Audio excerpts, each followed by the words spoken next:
আসসালামু আলাইকুম ওয়া রাহমাতুল্লাহি ওয়া বারাকাতুহু।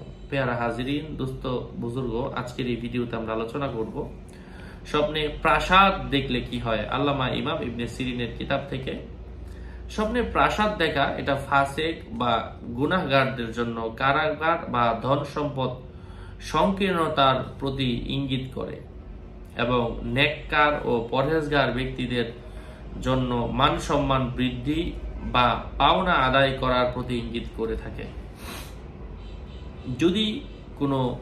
যদি কেউ দূরবর্তী কোনো স্থান থেকে প্রাসাদ দেখে, তাহলে সে ক্ষমতাবান বা বাদশাহ হওয়ার প্রতি ইঙ্গিত বহন করে।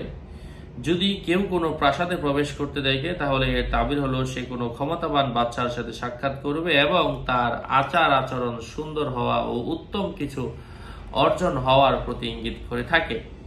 যেমনটা মহান আল্লাহ সুবহানাহু ওয়া তাআলা পবিত্র কালামুল্লাহ মাজিদে ইরশাদ করেন, তাবারাকাল্লাযী ইন শাআ জাআলা লাকা খায়রাম মিন যালিকা জান্নাতিন তাজরি মিন তাহতিহাল আনহার ওয়া ইয়াজআলু লাকা কুসুরা।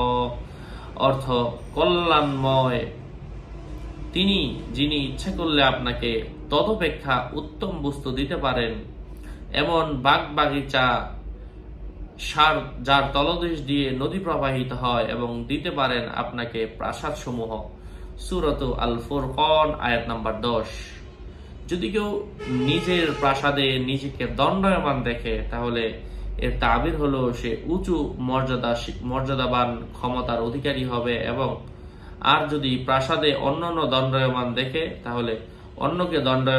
তাহলে সে তার সাথী সঙ্গী বন্ধু বান্ধবের মাধ্যমে উপকার লাভের আলামত বুঝতে হবে।